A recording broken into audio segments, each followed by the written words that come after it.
Assalamualaikum warahmatullahi wabarakatuh. Sehat selalu buat teman-teman semuanya. Mudah-mudahan selalu disehatkan dan dimudahkan di dalam segala aktivitas dan rezekinya. Amin amin ya robbal alamin.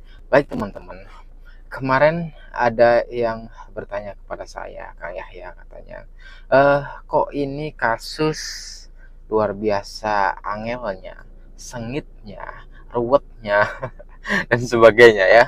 Itu luar biasa. Argumentasi itu, komentar itu yang sangat kemudian justifikasi bahwa kasus ini yang memang sangat-sangat ngejelimet, kira-kira begitu. Nah, Kang katanya, padahal kan kasus ini apa ya, yang menjadi dugaan motifnya itu kan adalah sebuah yayasan atau keuangan itu. Sedangkan kalau dilihat daripada sebuah apa ya, yayasan dan basic daripada keluarga tersebut kan sebenarnya tidak kaya-kaya banget ya katanya begitu. Kok bisa sih katanya? Sedangkan kita tahu ya katanya di lapangan kalau kita berbicara tutup menutupi sebuah kasus kan ya ini yang sudah sering kali terjadi di lapangan yang dilakukan oleh oknum kan sangat mahal, kira-kira begitu. Ini juga banyak kejadian di luar ya, ini sebagai fakta saja. Nah, kok ini kasus kan sangat keji dan biadab ini, apakah mereka mampu kira-kira kasarnya menutup kasus itu dengan keuangan yang minim?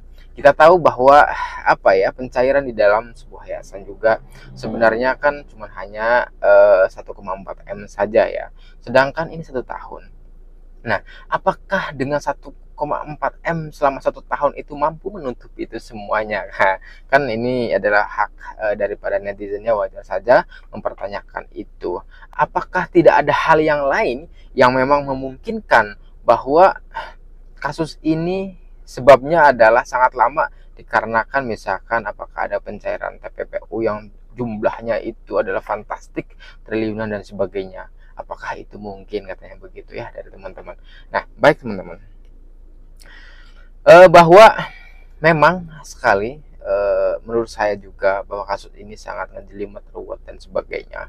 Dan ini adalah sebuah dugaan analisa, yaitu berasaskan praduga tidak bersalah ya teman-teman, bahwa kenapa kasus ini sangat lama. Apakah mereka kuat dalam hal ini? Secara faktual di lapangan seringkali ada sebuah penutupan kasus dibayar hanya misalkan dengan harga mahal dan sebagainya. Nah, kok ini dengan basic keluarga yang menurut saya sedang-sedang saja lah ya, tidak kaya-kaya banget, mohon maaf. Nah, kok bisa sih lama sekali? Artinya berarti yang harus ditelusuri adalah basicnya dulu terlebih dahulu ya. Begini, keluarga kita cek bahwa sedang-sedang saja lah ya. Kemudian dari pencairan yayasan juga, kalau kita melihat daripada akhir-akhir ini, sebelum dan pasca kejadian ini kan kita tahu bahwa yayasan itu kan dihandle langsung oleh anak-anaknya dan istri dari Pak Yosep tersebut, di mana Pak Yosep sendiri atau tersangka yang lain juga tidak memegang kendali keuangan dalam hal ini, sehingga apa, sangat tidak memungkinkan mereka itu dengan membayar sangat mahal tersebut ya teman-teman. Nah, pertanyaannya, apakah katanya ada sebuah pencairan-pencairan yang lain? Buktinya katanya Kang, Amel juga punya rekening yang menurut rumor ada sebuah pencairan dan yang sangat besar dan sebagainya. Atau juga ada sebuah rumor yayasan yang katanya nih, yayasan itu telah dicairkan entah buat pembangunan apa ya dan sebagainya. Ini rumornya dari teman-teman, eh yang jumlahnya itu fantastik, puluhan miliar kira-kira begitu. Dan memang kalau berbicara rumor juga saya telah mendengarkan itu, bahwa ada sebuah pusat yayasan yang memang akan segera dibangun, tapi entah itu bangunannya atau keuangannya sudah dicairkan apa belum. Saya juga kurang tahu ya terkait dengan kabar itu. Tapi yang jelas yang mengatakan bahwa akan membuat sebuah pusat yayasan itu adalah datang dari pihak keluarga sendiri, keluarga inti sendiri. Kalau memang pencairan itu sangat banyak, nilainya fantastik, ya ratusan atau puluhan miliar, barangkali mereka bisa apa ya, kasarnya itu bisa menutupi sebuah kasus dan sebagainya. Tapi nyatanya kok mereka sedang-sedang saja. Maka bisa memungkinkan juga, semua serba memungkinkan karena kasus ini memang masih ngejelimet, dan ini juga masih dalam sebuah progres yang memang dikembangkan secara detail oleh Polda Jabar dan sebagainya. Bahwa memungkinkan sekali juga ketika ada sebuah pencairan yang jumlahnya fantastik, ya apa ya, puluhan miliar seperti itulah ya. Karena memang pengakuan dari keluarga inti juga akan membangun pusat yayasan, kira-kira begitu. Nah, apakah ini juga menjadi sebuah dugaan ketika dana tersebut sudah cair, akhirnya menjadi sebuah perebutan, ya, di mana kita tahu ya, dalam sebuah pencairan itu biasanya kan kadang berapa persennya buat siapa, kira-kira begitu. Nah, dari situ kemudian akan terlihat bahwa ketika Polda mengembangkan lebih jauh terkait apakah memang ada pencairan-pencairan yang lebih dari sebuah yayasan tersebut. Buktinya juga rekening kan tidak satu, ternyata banyak ya rekening yayasan tersebut. Dari semua rekening tersebut yang pada akhirnya kan ada sebuah progres yang memang sudah dibakukan semuanya. Nah, di situ sebenarnya nanti akan terlihat, kawan-kawan, terlihat bahwa apakah ada sebuah indikasi pencairan-pencairan yang lain yang jumlahnya adalah fantastik, sehingga ketika ada jumlah yang fantastik maka memungkinkan ini adalah sebuah dugaan bisa menutupi sebuah kasus, katanya begitu. Lah bagaimana ketika ternyata pencairan yang fantastik itu tidak ada? Kan ada kemungkinan yang lain.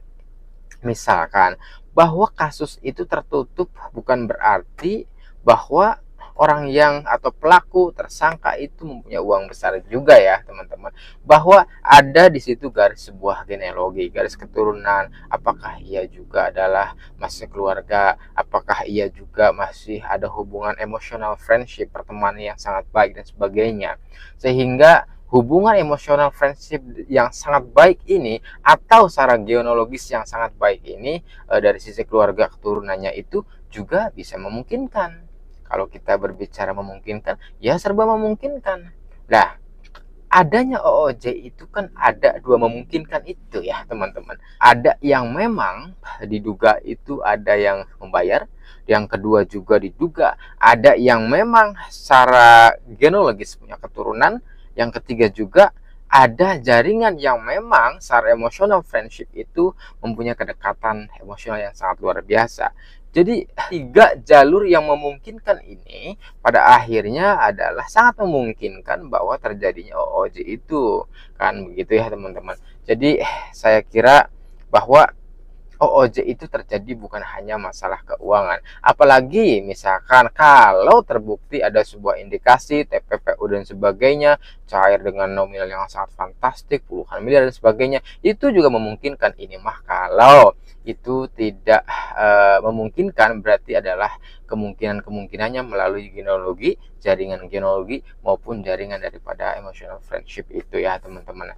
Ya, sekali lagi yang harus saya katakan bahwa apapun cara daripada pelaku dan tersangka tersebut dalam upaya menutupi sebuah kasus Subang ini, hendaknya ini juga menjadi prioritas pihak kepolisian, bahwa hukum harus ditegakkan dengan seadil-adilnya, bahwa mereka dari awal, para pelaku ini kan luar biasa mencoba membuat sebuah skenario, skema, frame yang sangat luar biasa. Terlihat sekali bedanya dari awal sampai akhir itu. Terlihat sekali mereka berupaya seperti apa, kira-kira begitu.